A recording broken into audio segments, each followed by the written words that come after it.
네, 여러분 안녕하세요. 자, 이 리플과 스위프트 간의 본격적인 패권 전쟁이 시작되었고요. 코인베이스 또한 이 XRP를 견제하는 모습들로 보여지고 있는 상황에서 모건 스탠리가 최근 보고서를 통해 리플의 국경 간 결제 시장에서 최소 1조 달러 규모의 유동성을 확보하며 기존의 스위프트 시스템을 흔들 수 있다라고 전망하면서 그 기대감을 상승하고 있는데, 관련돼서 대응 방법과 어떤 이슈들이 있는지 함께 살펴보도록 하겠습니다. 자, 뉴스를 보게 되시면 모건 스탠리 리플 XRP 1조 달러 유입 스위프트 대체 가능성이 전망되고 있다라고 얘기를 하고 있는데, 자, 내용을 보게 되시면 월스트리트의 거대 투자 은행인 모건 스탠리가 최근 보고서를 통해 리플이 국경 간 결제 시장에서 최소 1조 달러 규모의 유동성을 확보하며 기존의 스위프트의 시스템을 흔들 수 있다라고 전망하고 있는데, 모건 스탠리 이 같은 전망은 특히 더 빠르고 효율적인 거래에 대한 시장의 요구가 커지면서 리플의 기술력이 지원받고 있다라고 분석이 되고 있다라는 거죠. 자, 그래서 모건 스탠리의 보고서 중 일부 내용은 시장 전문가들 사이에서 큰 화제가 되고 있는데, 암호화폐 전문 매체에 따르면 모건 스탠리는 보고서에서 리플의 XRP 원장 기술이 기존 결제 방식에 비해 처리 비용을 최대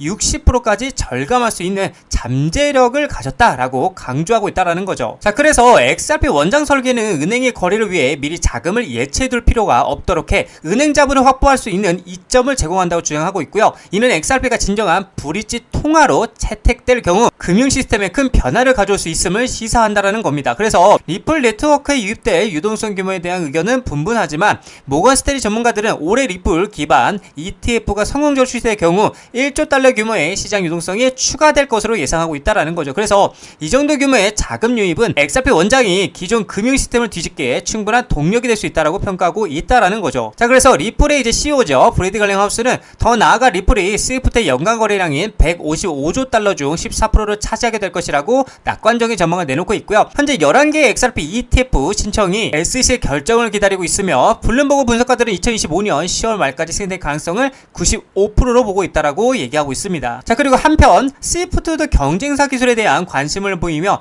2025년 4분기 리플 그리고 헤데라를 포함한 블록체인 기술을 자체 플랫폼에서 테스트했다고 인정하고 있고요. 그러나 스위프트의 최고 혁신 책임자는 최근 리플랩스의 법적 소송 승리를 평가절하면서 소송에서 살아남은 것이 곧 회복력을 의미하지는 않는다, 그러면서 중립적이고 공동의 거버넌스가 회복력이라고 비판적인 입장을 보였다라는 겁니다. 그럼에도 불구하고 스위프트의 XRP 및 헤데라 테스트 결과는 적어도 2025년 11월까지는 공개되지 않을 예정이라고 얘기하고 있고요. 이 시기는 XRP ETF 승인 결정 시기와 맞물려 있어서 만약에 ETF 승인이 된다라면 리플은 주요 법적 장애물을 완전히 제거하고 새로운 국면에 맞이하게 될 것으로 예상된다라고 얘기를 하고 있습니다. 자, 그래서 이제 모건 스탠리 같은 경우는 계속해서 리플의 긍정적인 전망을 하고 있는 상황에서, 그에 반대로 코인베이스는 본격적인 패권 전쟁을 알리고 있는데, 자, 그렇다 보니까 리플과 코인베이스는 이제 정면 충돌하는 상황이 지금 발생이 되고 있는데, 가상 암호화폐 스위프트 결제망에 대해서 삐거덕거리고 있다라고 얘기를 하고 있어요. 자, 내용을 보게 되면 리플, 코인베이스 정면 충돌,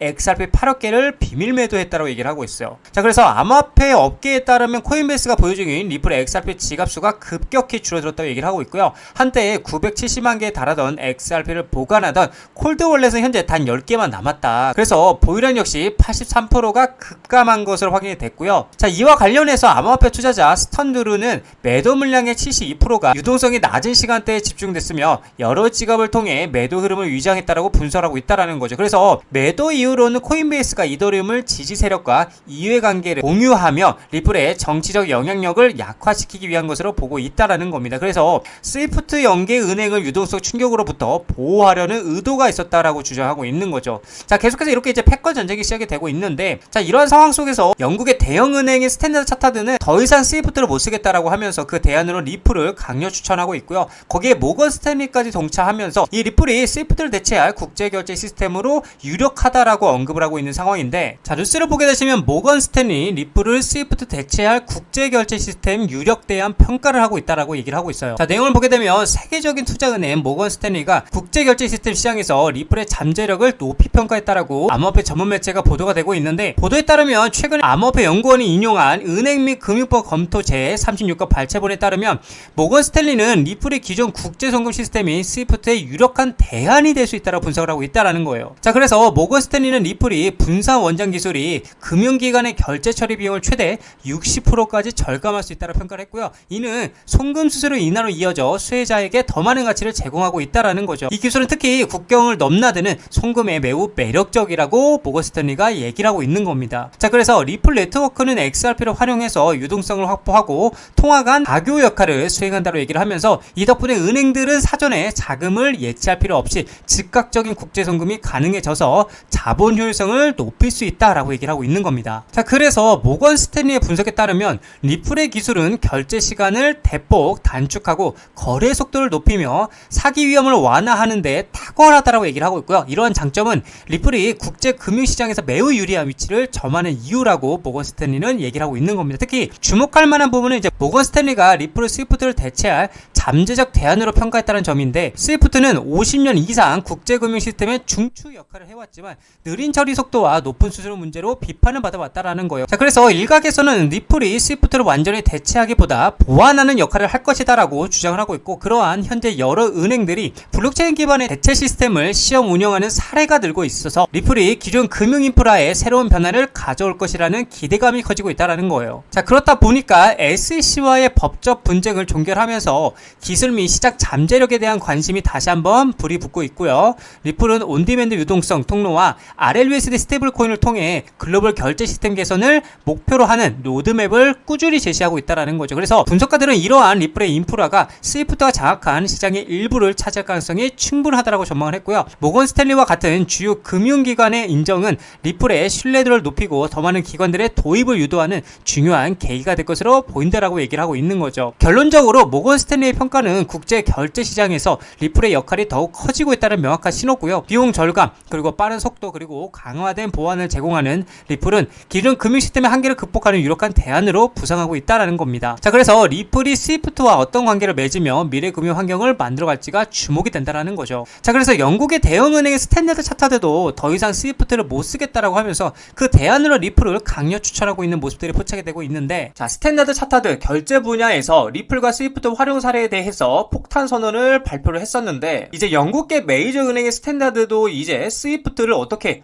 못 쓰겠다라고 하면서 이 XRP가 훨씬 빠르고 싸다라고 얘기를 하고 있고요. 이게 단순한 기술 비교가 아닌 실제로 XRP를 활용해서 테스트를 해본 결과 무역금융부터 국경 간 실시간 송금까지 실제 은행 시스템 안에서 이 XRP로 테스트를 해보았는데, 그 결과 이 리플은 뭐다? 찐이었다, 진짜였다 라고 얘기를 하고 있는 거예요. 이게 무슨 말이냐? 기술력을 인정한다라고 얘기를 하고 있는 겁니다. 자, 그리고 또 중요한 게 뭐냐? 실제 미국 결제 시스템에 리플이 채택되면서 본격적인 제도권 진입에 맞이를 했는데, 자, 그렇다 보니까 지금 스위프트와 리플 경쟁에서 협력자로서 전환점을 맞이했냐라고 얘기를 하고 있는데, 수년간 이제 스위프트와 리플 간에 1만 1000개 이상의 금융기관을 아우르는 방대한 네트워크를 자랑하는 이 스위프트는 이제 오랫동안 은행 간 통신의 표준으로 군림을 해왔습니다. 반면에 리플은 리플렛과 온디맨드 유동성, 그리고 솔루션을 통해서 XRP를 활용, 사전 자금 계좌 없이도 즉각적인 유동성을 제공하는 실시간 블록체인 기반 솔루션을 선보이면서 기존 시스템에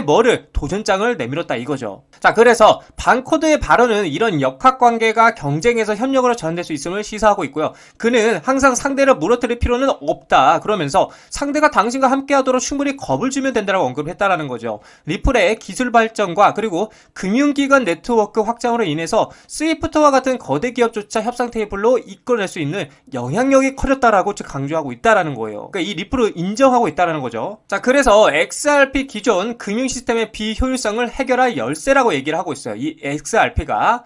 자, 리플의 핵심 가치는 XRP를 브릿지 자산을 활용해서 실시간 국경과 결제를 가능케 하는 능력이 있다. 특히 ODL 솔루션은 고가의 노스트로, 보스트로 계좌를 필요로 하지 않아 운영 비용을 절감하고요. 자본 효율성을 개선하려는 금융기관에 매력적인 대안을 제시한다고 얘기를 하고 있다는 거죠. 만약에 스위프트가 XRP를 포함한 리플의 기술을 채택한다라면 현재 글로벌 결제 인프라의 고질적인 비효율성을 상당 부분을 어떻게 해소할 수 있을 것이라고 기대가 된다고 얘기를 하고 있는 겁니다. 더욱이 이러한 협력은 기존 금융 컨소시엄이 탈중앙화 디지털 자산을 주류 결제에 공식적으로 수용하는 최초의 획기적인 사례가 될 것이라고 얘기를 하고 있고, 이는 금융산업 절반에 걸쳐 블록체인 기술의 수용을 가속화하는 중요한 전환점이 될 수 있다라고 얘기를 하고 있다라는 거죠. 자, 그래서 스위프트는 아직 이 같은 움직임을 공식적으로 발표하진 않았으나 블록체인 통합에 대한 개방적인 태도를 보여온 징후들이 있었고요. 2022년 스위프트는 체인 링크를 사용해서 서로 다른 블록체인 간의 상호 운용성 테스트를 시작하게 하기도 했었고요. 리플 또한 스위프트와의 대화 및 중앙은행과의 협력을 포함한 파트너십을 확대를 인정했다라는 겁니다. 자, 그래서 반코드의 주장은 아직 추측에 불과하지만 금융의 미래를 형성하는데 더 광범위한 트렌드를 기반으로 하고 있고요. 리플이 미국에서 부분적인 법적 명확성을 확보하고요. 글로벌 금융 업계의 토크나 및 블록체인 기술을 적극적으로 모색함에 따라서 리플과 스위프트 간의 궁극적인 파트너십은 더 이상 불가능한 시나리오가 아니다라고 얘기를 하고 있어요. 그래서 XRP 커뮤니티에서 이러한 발표는 XRP 장기적인 유용성에 대한 믿음을 입증하고 있고 대중화의 촉매자가 될 꿈의 실현과도 같을 것이다 라고 얘기를 하고 있는 거죠. 그래서 여러분들 긴 말 필요 없습니다. 우리는 이 리플, XRP, 이 리플의 가치, 그쵸?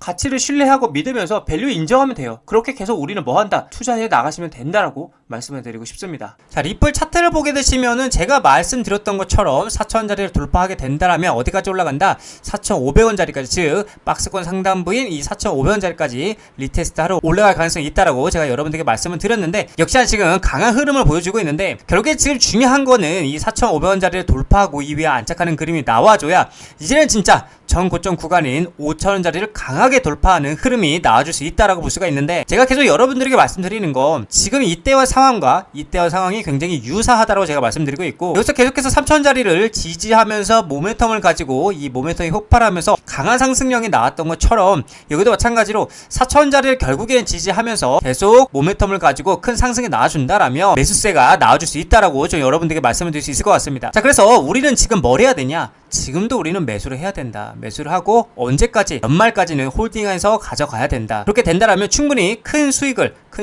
가져갈 수 있는 길이 열린다라고 좀 여러분들에게 말씀을 드리고 싶습니다.